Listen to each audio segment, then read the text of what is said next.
वहीं भजनलाल सरकार का पूरा जोर दूरदर्शितापूर्ण सोच के साथ लंबी अवधि की नीति बनाकर राजस्थान का इंफ्रास्ट्रक्चर मजबूत करने पर है। कैबिनेट बैठक के निर्णयों में भी ये सोच झलकी है।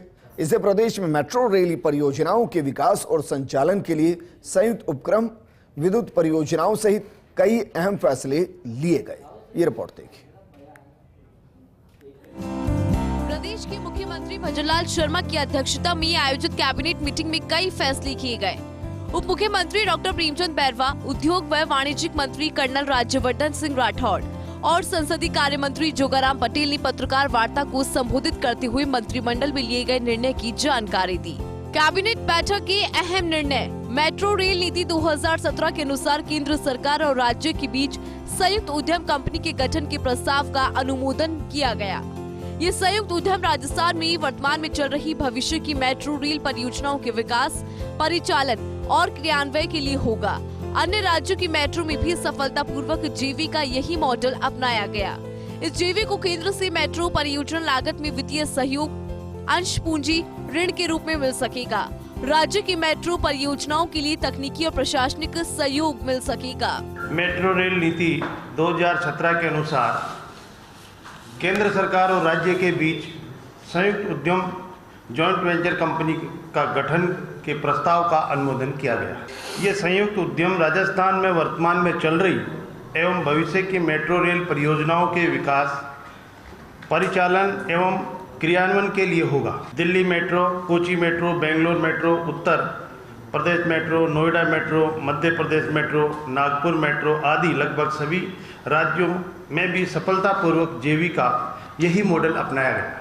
भारत सरकार से मेट्रो परियोजना लागत में वित्तीय सहयोग, अंश पूंजी एवं ऋण के रूप में प्राप्त हो सकेगा।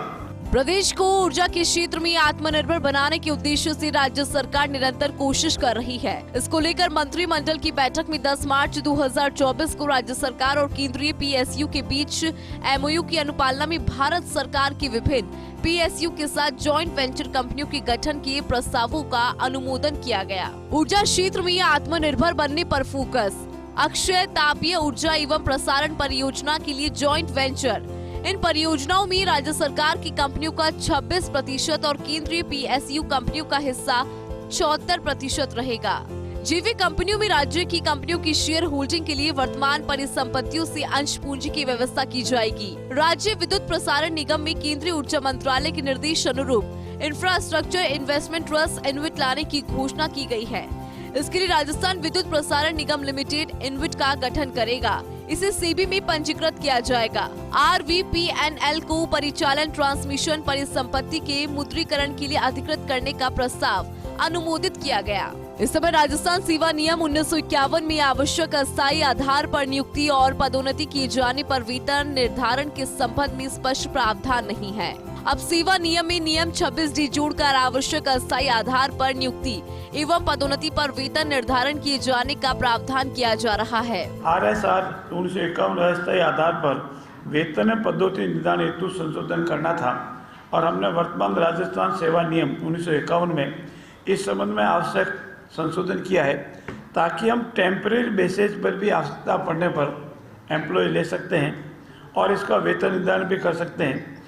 अब इस सेवा नियम में 26D जोड़ करके आवश्यक अस्थायी आधार पर नियुक्ति एवं पदोन्नति वेतन निर्धारण किए जाने के भी प्रावधान किए गए हैं। पावर सेक्टर की मजबूती पर फोकस: कोल इंडिया लिमिटेड और RVUNL के बीच 2 अलग अलग जेवी की स्थापना की जाएगी। इसमें एक तापीय परियोजना और दूसरी अक्षय ऊर्जा परियोजना होगी। इन जेवी से बिजली की बेस लोड और पीक लोड डिमांड पूरी होगी। साथ ही बिजली उत्पादन में प्रदेश के वित्तीय भार में कमी आएगी। पहली परियोजना के तहत कालीसिंध तापी परियोजना झालावाड़ में 800 मेगावाट की इकाई या किसी अन्य पीटहेड ग्रीनफील्ड कोयला परियोजना की स्थापना की जाएगी। दूसरे जेवी के तहत 2000 से 2500 मेगावाट क्षमता की सौर ऊर्जा परियोजना, पंप स्टोरेज परियोजना और पवन ऊर्जा परियोजना की स्थापना की जाएगी। प्रदेश में इन परियोजनाओं से 17,200 से 24,400 करोड़ रुपए का निवेश होगा। अक्षय ऊर्जा परियोजना की स्थापना के लिए NTPC ग्रीन एनर्जी और RVUNL के बीच जॉइंट वेंचर बनेगा। पावर ग्रिड कॉर्पोरेशन और राजस्थान विद्युत प्रसारण निगम के बीच जॉइंट वेंचर कंपनी की स्थापना की जाएगी। इससे प्रदेश में बढ़ती विद्युत लोड मांग की पूर्ति के लिए ट्रांसमिशन प्रणाली का विकास होगा। स्वास्थ्य सेवाएं बेहतर होगी। चिकित्सा शिक्षा में सुपर स्पेशलिटी शिक्षकों की कमी दूर होगी। राजस्थान चिकित्सा सेवा नियम 1962 की नियम 7 के उपनियम 1 में संशोधन का अनुमोदन किया गया। इस निर्णय से चिकित्सा शिक्षकों की कमी दूर होगी और सुपर स्पेशलिटी में स्वास्थ्य सुविधाएं बढ़ेगी।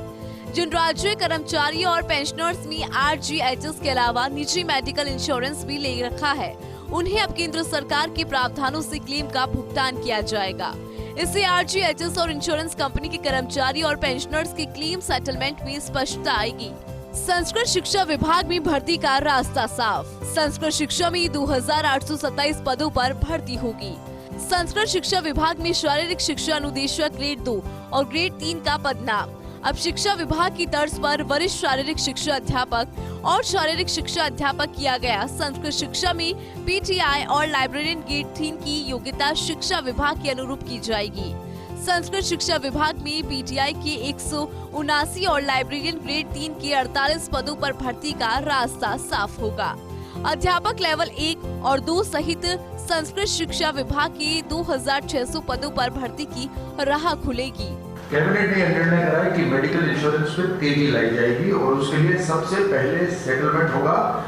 मेडिकल इंश्योरेंस कंपनी का जो हिस्सा है सबसे पहले वो सेटल करेंगे, उसके बाद जो बकाया हिस्सा होगा वो RGHS से सेटल करा दिया जाएगा। इससे सरलीकरण भी होगा और इंश्योरेंस मिलने में तेजी भी आएगी। सुपर स्पेशलिटी के जो टीचर्स हैं या सब स्पेशलिटी के जो टीचर्स हैं उनकी कमी है।